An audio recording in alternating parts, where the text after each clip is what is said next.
Assalamualaikum warahmatullahi wabarakatuh. Saya akan menjelaskan sedikit sejarah masuknya Islam di Indonesia. Negara Indonesia mengiktisarkan asal kedatangan Islam menjadi 3 teori. Yang pertama itu ada teori Gurajat India. Islam dipercayai datang dari Gurajat India melalui peran pedagang Muslim India pada sekitar abad ke-13 Masehi. Teori yang kedua yaitu teori Mekkah.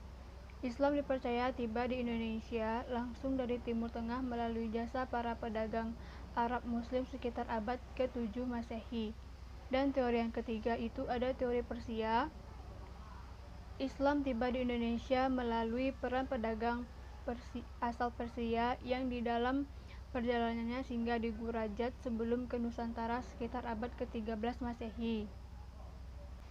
Melalui Kesultanan Tidore yang juga menguasai tanah Papua Barat sejak abad ke-17, jangkauan terjauh penyebaran Islam sudah mencapai semenanjung Onin di Kabupaten Fakfak, tanah Papua Barat.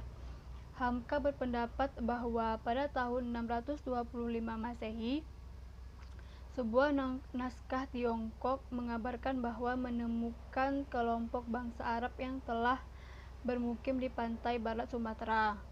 Islam telah dikenal di Indonesia pada abad pertama Hijriah atau 7 Masehi, meskipun dalam frekuensi tidak terlalu besar, hanya melalui perdagangan dengan para pedagang Muslim yang berlayar ke Indonesia untuk singgah beberapa waktu. Islam masuk ke Indonesia melalui beberapa saluran, antara lain: pertama, saluran perdagangan. Pada tahap permulaan, saluran Islamisasi adalah perdagangan.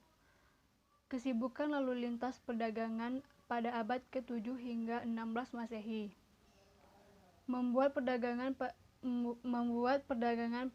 Muslim, yaitu Arab, Persia, dan Hindia, turut ambil bagian dalam perdagangan dari negeri-negeri bangsa Barat, Tenggara, dan Timur benua Asia.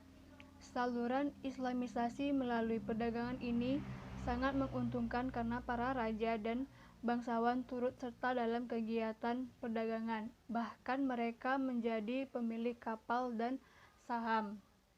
Yang kedua ada saluran perkawinan. Dari sudut ekonomi, para pedagang Muslim memiliki status sosial yang lebih baik daripada kebanyakan pribumi, sehingga penduduk pribumi, terutama putri-putri bangsawan, tertarik untuk menjadi istri saudagar-saudagar itu. Sebelum kawin, mereka diislamkan terlebih dahulu. Setelah mereka mempunyai keturunan, lingkungan mereka makin luas. Akhirnya timbul kampung-kampung, daerah-daerah, dan kerajaan-kerajaan Muslim. Dalam perkembangan berikutnya, ada pula wanita Muslim yang dikawini oleh keturunan bangsawan. Tentu saja setelah yang terakhir ini masuk Islam terlebih dahulu. Yang ketiga, saluran tasawuf. Pengajar-pengajar tasawuf atau para syufi mengajarkan teosofi yang bercampur dengan ajaran yang sudah dikenal oleh masyarakat Indonesia. Di antara ahli-ahli tasawuf yang memberikan ajaran mengandung persamaan dengan alam pikiran Indonesia pra-Islam itu adalah Hamzah Fansuruh di Aceh, Syaikh Lemah Abang, dan Sunan Panggung di Jawa. Ajaran mistik seperti ini berkembang di abad ke-19 Masehi, bahkan ke abad 20 Masehi ini. Yang keempat, saluran pendidikan.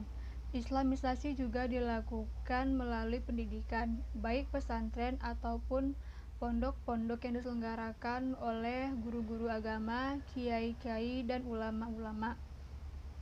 Di pesantren atau di pondok itu, calon ulama, guru agama, dan kiai mendapat pendidikan agama. Setelah keluar dari pesantren, mereka pulang ke kampung masing-masing, kemudian berdakwah ke tempat-tempat tertentu, mengajarkan tentang Islam. Misalnya pesantren yang didirikan oleh Raden Rahmat di Ampel Dental, Surabaya, dan Sunan Giri di Giri. Yang kelima, saluran kesenian. Saluran Islamisasi melalui kesenian yang paling terkenal adalah pertunjukan wayang. Dikatakan Sunan Kalijaga adalah tokoh yang paling mahir dalam mementaskan wayang. Dia tidak pernah meminta upah pertunjukan, tetapi ia meminta para penonton untuk mengikutinya, mengucapkan kalimat syahadat. Sebagian besar cerita wayang masih dipetik dari kisah Mahabharata dan Ramayana. Tetapi dalam cerita itu disisipkan ajaran dan nama-nama pahlawan Islam.